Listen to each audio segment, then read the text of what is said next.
Imagine waking up one morning and your name no longer matters, not because you forgot it, but because the world decided you no longer need one. Your past disappears, your future is erased, and your life is reduced to a single number. And in that moment, can a human being survive after everything is taken away? If you enjoy stories that explore the deepest parts of the human soul, subscribe to the channel and stay with us until the end. In a place where humanity was systematically destroyed, the first thing taken from people was not food, not freedom, but identity. Names vanished. Memories became dangerous.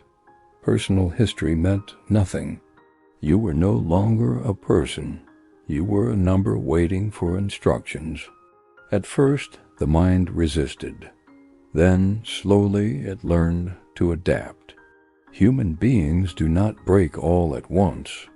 The real collapse is quiet, gradual, invisible. Fear dominates the early days. Then fear fades into numbness. You witness suffering and feel nothing. You see death, and your tears are gone, not because you are cruel, but because feeling itself has become a luxury.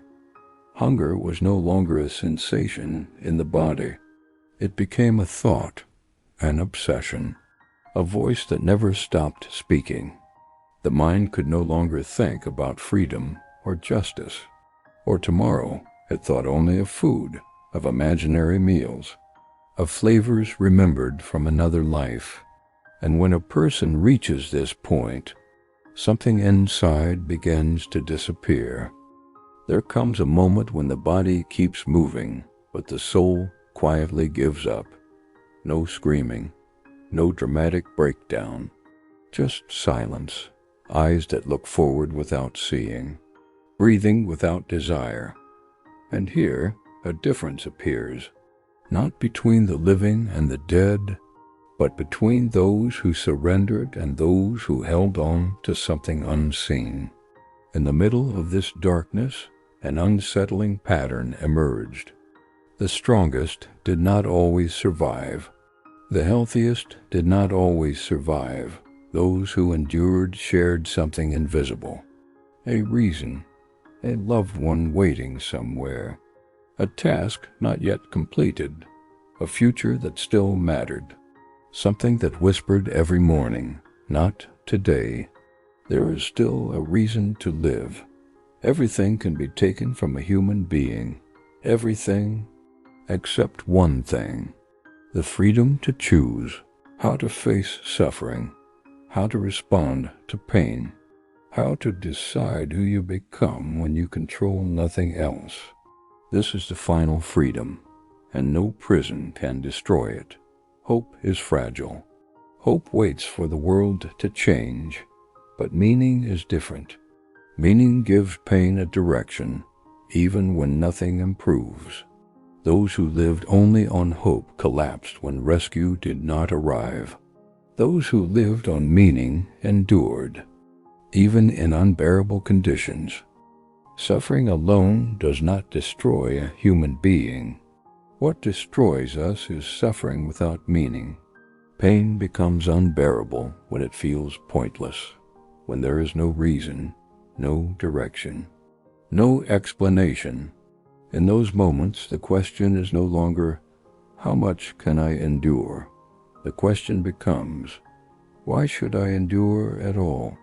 Most people spend their lives asking the same question, what do I want from life? But in extreme conditions, that question changes. Life begins to ask you something instead. It asks, what will you give even now? What responsibility will you accept despite the pain? Meaning is not something we demand. It is something we answer. Many survived by holding on to the image of someone they loved, not physically present, not reachable, but alive in memory. Love, even in absence, became a form of resistance, a quiet rebellion against despair. Because when you love someone deeply, your suffering stops being only about you. It becomes part of a larger story. Pain does not automatically give life meaning, but pain accepted can become meaningful, not because it is good, not because it is fair, but because it changes who you are. Suffering asks a silent question: who will you become because of this? And every response shapes the soul. You may not live behind barbed wire, but many today live behind invisible walls. Anxiety, depression, emptiness, a quiet feeling that something is missing. The world offers comfort, but not meaning, pleasure, but not purpose. And without meaning, even an easy life can feel unbearable. Meaning cannot be copied. What saves one person may mean nothing to another. For some, meaning is found in work. For others, in love. For others, in how they face unavoidable suffering.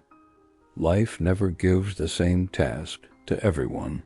It gives each person a different responsibility. Circumstances shape your world, but they do not define your soul. Between what happens to you and how you respond, there is a space. In that space lives your freedom, and in that freedom lives meaning. If this story made you stop for a moment, if it made you reflect on your own life, consider subscribing, because sometimes one idea is enough to change the way we suffer and the way we live. You cannot always choose your pain. You cannot always escape loss, but you can always choose your response.